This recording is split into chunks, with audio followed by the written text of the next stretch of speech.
So here we are again on LaRuelist Café. We are going to be talking tonight with a young woman. I'm going to call her young because almost the world is younger than I am right now. But Leslie A. Anderson. She is the head of the New Jersey Redevelopment Authority.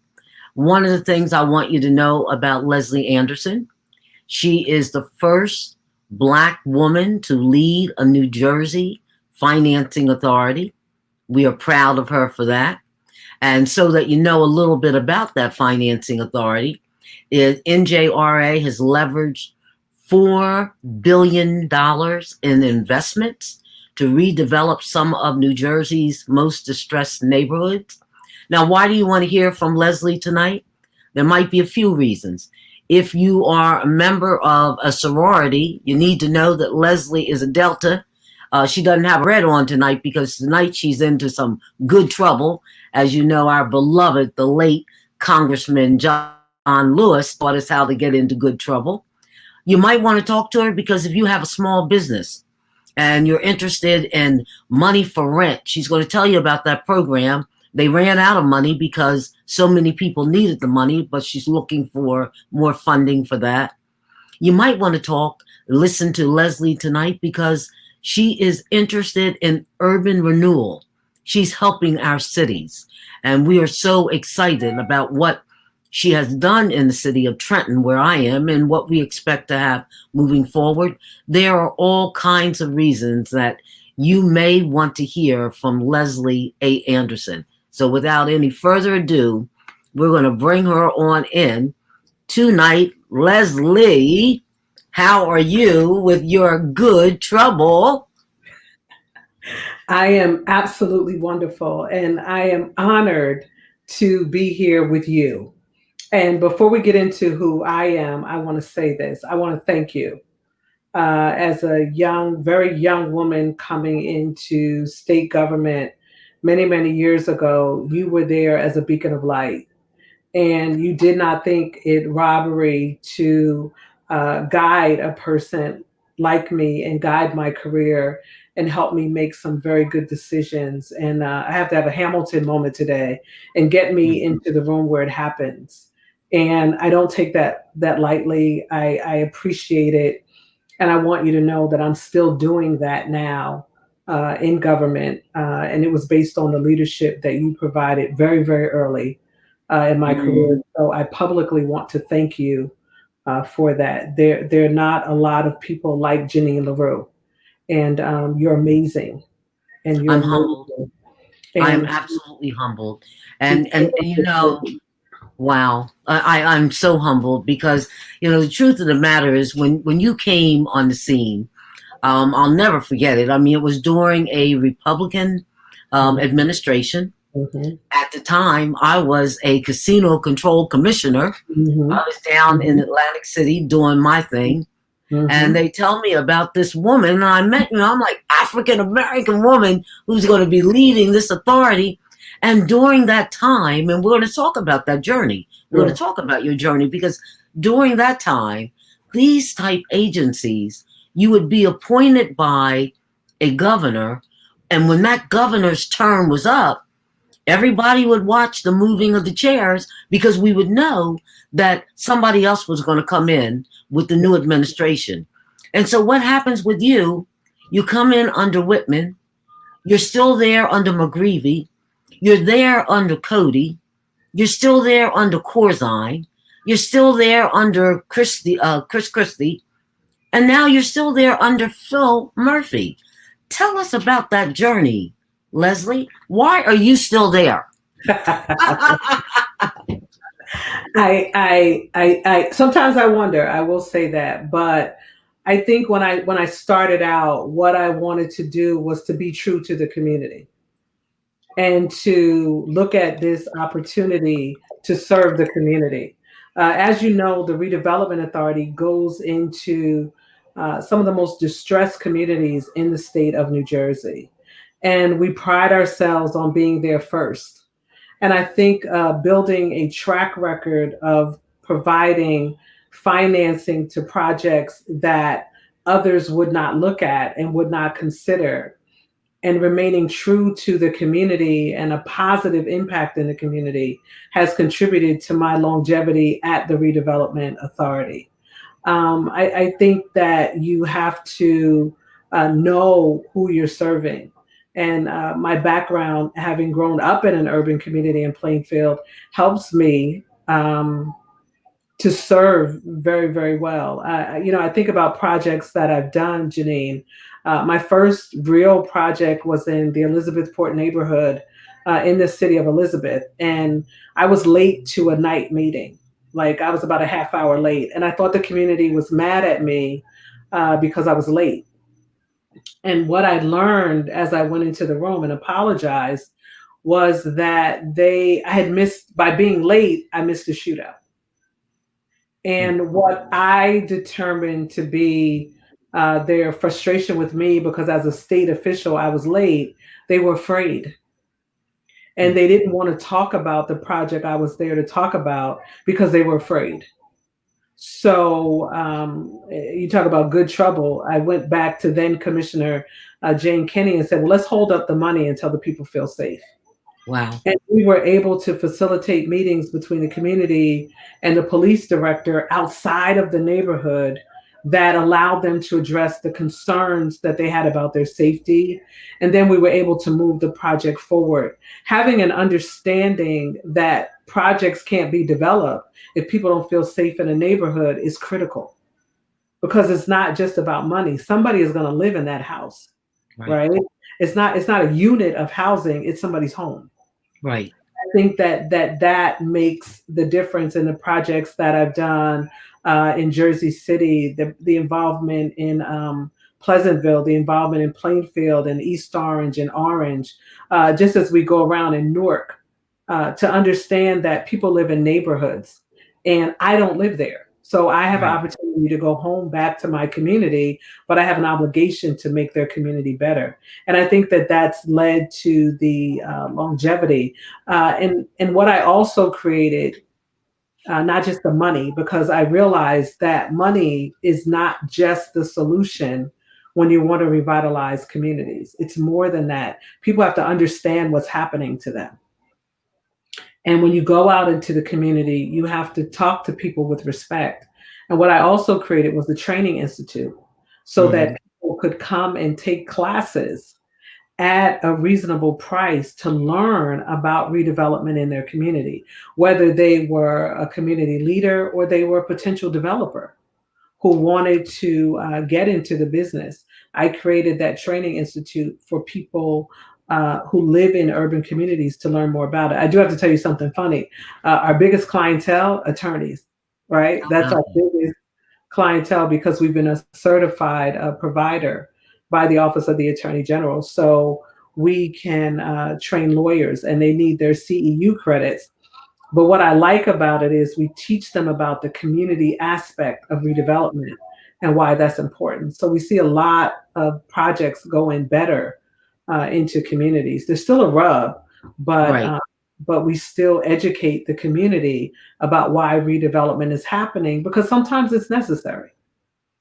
It's necessary. Well, see, one of the things, and I want to talk a little bit about this whole concept of redevelopment in our urban areas, because as I look at, and I don't want to get political, but we are in the silly season right now. And as I look at this upcoming election, one of the things that I'm hearing, and we're seeing it through the convention this week, that there's going to be a focus on what is or is not happening in urban areas throughout this country. And of course, we see an uptick in crime, the violent crime throughout our country. Now, I happen to live in Trenton, so I'm in an urban community. Talk to us, if you would. What is it we've got to know about redeveloping these communities where our people live? I think it starts with people, right? So we have to move beyond the brick and mortar and the real estate development of it to say, how do we develop people? And those programs have to go hand in hand. It is not sufficient to build new housing and not look at the people that currently live in that neighborhood. So, how do they understand they'll be able to take advantage of the new opportunity that's coming into their community? You can't ignore and negate them. You have to look at comprehensively the school system and what's happening in the school system and what opportunities are there. I am now a very strong advocate of teaching young people about financial fortitude and how to learn how to manage money in high school and even in middle school, so that they can come out of high school and understand how to buy stock and understand how to become homeowners, because at the end of the day, that's what builds neighborhoods. It's not projects like mine that build a neighborhood, it's people that build neighborhoods. And we have to look at how this real estate investment invests in people and how it makes a difference for people, whether it's a family sustaining job that goes into a community, or whether it's housing that goes up that meets the needs of people, right? I'm familiar with a project in Plainfield it's affordable, and it has 3-bedroom units in there. And the developer told me before he even opened, he was oversubscribed in terms of interest, because people need 3-bedroom apartments, right? Mm-hmm. They need that, right? And Mm-hmm. I just want to say this to you, Janine. I'm a proponent of this saying: we all live in affordable housing. We live in what we can afford, We live in what we can afford. right? Right. And every time we have a pandemic or a recession, people learn what they can afford. Mm-hmm. Mm-hmm. So let's create communities as opposed to developments. And I think that that's kind of what sets the NJRA apart, is because we focus on creating communities. We look at what's happening in the community, and you have to create that opportunity. I do want to take a moment to shout out the Murphy administration, because I think Thank that you. he's facilitated an environment where, for the first time, and you know that I can say this succinctly, prior to Chrissy Whitman Forward, but this is the first time that the heads of NJRA, EDA, HMFA, and DCA have really worked in collaboration and partnership for program delivery. And that's when it gets to the kind of issues that you want to deal with. You do have to deal with the crime when it happens.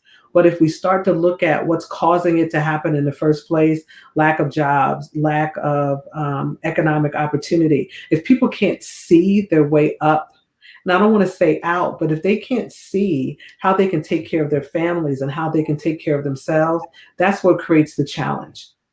And we Right. have to look beyond just building a housing unit to building a home, and how we create that in neighborhoods. And, Well, and and what, the other, it's no, lead, bad. I want to say this: it's leadership. It's leadership.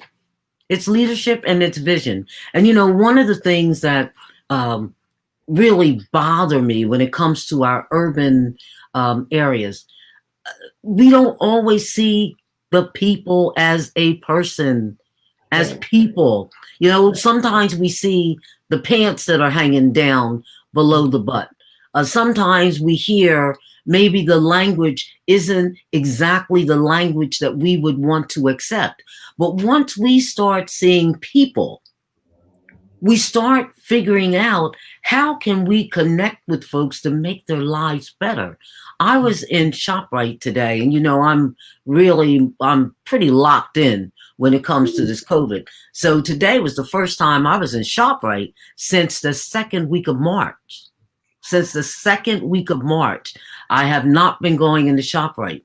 And when I went in there this morning, I was getting prepared for the next wave of COVID. So I was buying my stuff. Now, back in March and April, everyone kept saying, don't stockpile, don't stockpile. Now the word is you've got to prepare for what may be coming. But Mhm. as I started paying for my items, the woman looked at me, the cashier, and she said, wow, you must be getting ready for the next COVID period. And I said, oh, yeah, I said, I just won't be coming out. I said, because I'm 70 years old and I'm really just afraid. And she said, I'm not far behind you, but I don't have the option of not coming out. I'm going to have to be here to work. And Exactly. I stopped for a moment, Leslie, and I looked at her. And just as I would look at a military person, I said, Mhm. thank you for your service. Yeah. Thank you. And so we've got to, when we talk about urban redevelopment, we Mhm. also have got to understand people are working for very little money in some cases.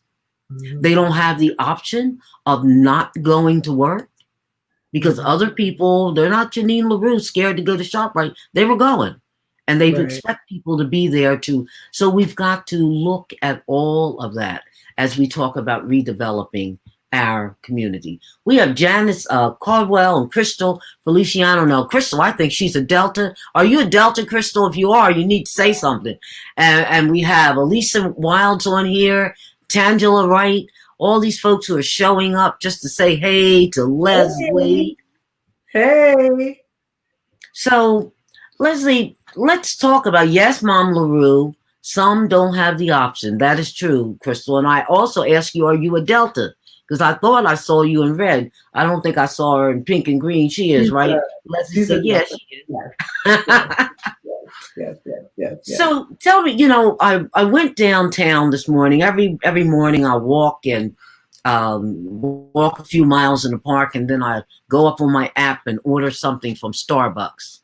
My Mhm. heart is breaking when I go up and down Warren Street because it used to be when the state was open, Mhm. Warren Street was popping, especially Starbucks. It was Yeah. packed Yeah. Yeah. between 7 and 9 in the morning. What Yeah. are we going to do? Well, first, I want to know how badly have our urban areas been hurt during the COVID period? Uh, I just have to say this thing. Um, if the community has a cold, communities like Trenton have the flu, Mm. or in this case, coronavirus. It's bad. It is really, really. It's not good. Um, I am concerned about businesses in Trenton. When we launched the small business lease emergency assistance grant program, we were so excited to see that the Trenton Business Association partnered with Mercer County College, opened up the college, and allowed businesses to come in to get assistance in completing the application. There were college students there with them to help them complete the application. And this particular program, while it's fully subscribed right now, it paid the rent. It could either pay back rent, or if a business was open, we paid it forward. And one of the things we're looking at the success of this program is because we crafted the program around the need of the business. So rather than looking at what we wanted and what boxes we wanted them to check, we tried to put ourselves in the place of the small business to understand what they needed. And what they needed was the rent paid, right? So we simply asked them for their lease. We wanted verification that they were in good standing with the state of New Jersey, and we're going to pay the rent to their landlord up to $10,000. It overwhelmed me in terms of the level of support. And I want to point out that this was our first step into working directly with small businesses.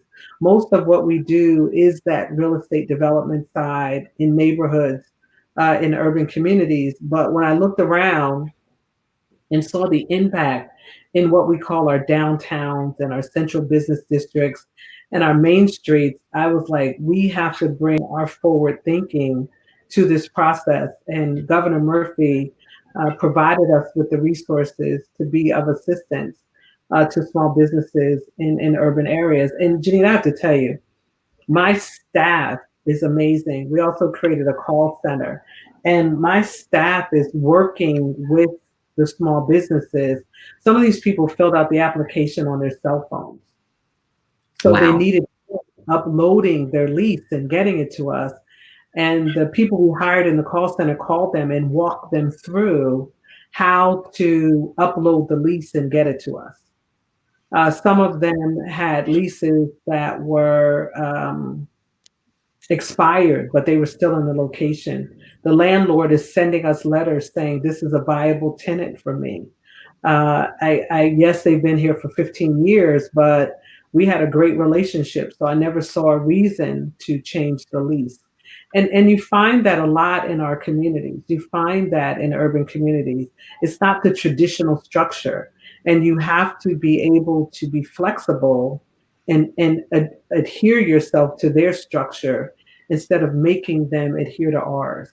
And the money was flexible enough to allow us to do that. And I'm proud of my team that we understand who we are and why we're here and what we're supposed to be doing for these communities. And I don't want to I don't want to tell you what the number is, but we are way oversubscribed. But the feedback, some of the business owners call us the second chance program. Mm, We were the agency that understood who they were hmm. and what they needed. And my staff, I'm not on the phone, but they're telling me that people are getting emotional because they feel like their dream is slipping away from them. And we're throwing out a life preserver and saving them. And unfortunately, it's just not enough money to save everybody. But the folks that are in, we're really working with them to help them. Well, this is great. This is great. One of the things, a question I have, as you know, religious organizations, Hmm. they've been doing everything virtual pretty much. Hmm. And I was wondering, does the NJRA, do you offer any financing to religious organizations? So through this particular program, and I want to say that the EDA was a great partner for us. And because of the sharing and the dialogue and the conversation, they were able to tell us how to enhance our program and to make it even better. So one of the things we did in the requirements or the eligible applicants, we just did a 501c. So whatever number came after that through the IRS, you were eligible for us as long as you had that 501c, and that covered churches. And Wow. it also covered them to the extent that we had a limit on size. So we wanted to make sure that we were hitting small businesses and it was 5,000 square feet or less. So a lot of the smaller churches that don't that are hit hard, and I don't want to negate it. Every church Hmm. has been hit hard during this pandemic, Yeah. but smaller churches were hit harder with that ability because some of them did not have the infrastructure set up to go online, to accept their offerings and their tithes online. So we are able to help, and they lease their space. So we're able to help them as well with this I'm particular. glad to hear that. Yeah, yeah, we're. Okay. That's Mhm. beautiful. Now, what are the differences between NJRA and NJEDA? That's a mouthful, right? So if you're Right. not in government, and you notice, Janine, there's like an acronym soup, Oh, and yeah. we arrogantly sit in meetings and throw those acronyms around. But people ask me this all the time, and EDA is there for the business community, and they're there for big business, right? Right. And they're necessary. If a company is looking to move out of New Jersey, I'm not the person that's in that room. That's my Okay. my good friend Tim Sullivan. However, if you're going to get into a neighborhood and you want to attract businesses in these communities, you have to have an entity like ours that goes into the neighborhood, that goes into these underutilized, dilapidated properties and puts together a strategy to turn them around. And that's the difference, right? We're looking at that neighborhood core development that is needed also to turn communities around. You don't want a business to move in and put up a fence and you Right. drive in and you drive out, Right. right? And you have no commitment to the community. And that's why it's critical that we begin to work together. And I think post pandemic, post COVID, you're going to see an even greater relationship between the entities, including HMFA, on how we can all work better together to serve the communities that we were created to work for. Well, that's what I'm hoping that when we get a therapy, when we get a vaccine, to actually so people can come out and there is a new normal and we can do things together. I'm hoping that agencies such as yourself, that you are there with a plan to help us pick up the pieces in a big way. because I think that your job is going to be huge next spring. I mean, by then we should have a vaccine. We should. And have a vaccine, going to take a deep breath, come out, and try to do this thing again. And Janine, we're already looking at some things. I'm working with EDA on what we found in a number of the urban communities is that they missed out on the e-commerce piece of business, right? Some of them may have had websites set up, but they didn't necessarily have the ability to to do online selling. Even when the governor said you could do curbside pickup, if they didn't have the infrastructure already built to do that, or they didn't understand how to do that, we want to become a part of that because we think that hurt a number of businesses in urban areas from what we're reading and what we're seeing.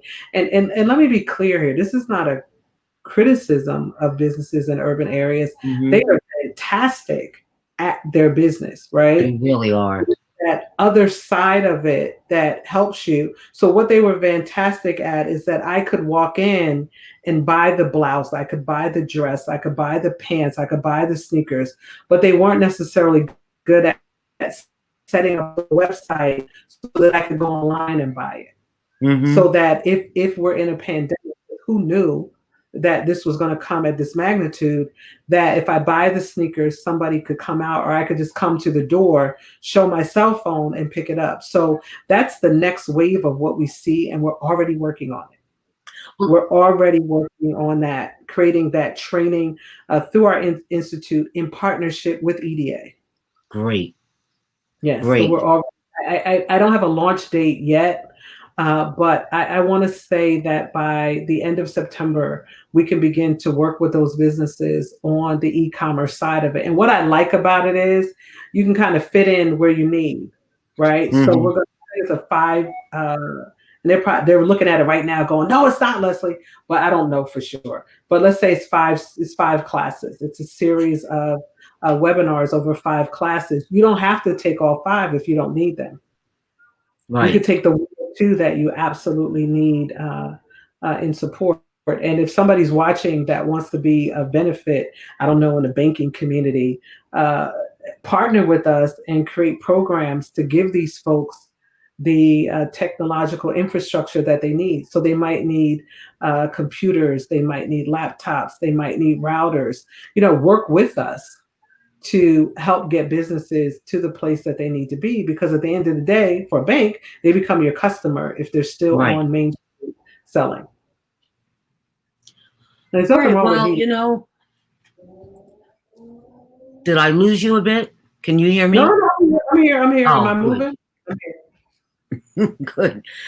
All right. Well, we're going to start wrapping up the program right now, but I want to bring you back on when the next phase of your program is ready to launch in the end of September.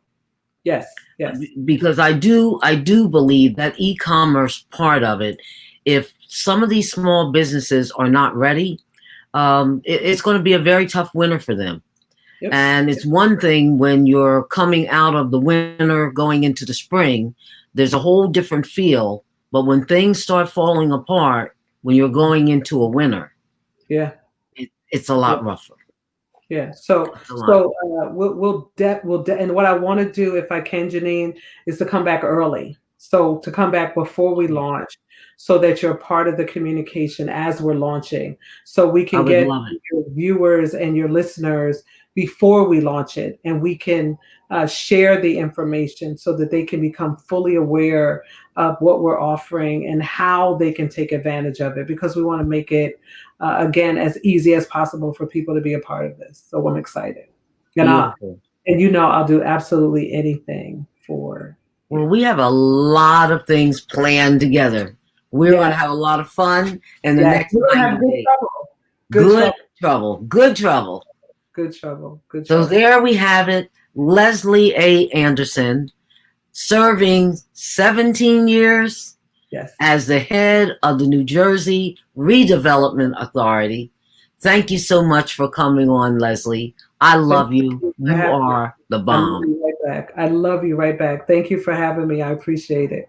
Absolutely. So, folks, LaRuelist Cafe, we will see you again in about 3 days. We have some more very wonderful guests coming on, and we're going to add another feature that you'll be able to ask us questions in the sideline, and we will answer those questions in real time. Glad to be back. Thank you for viewing LaRuelist Cafe. Let's talk about it.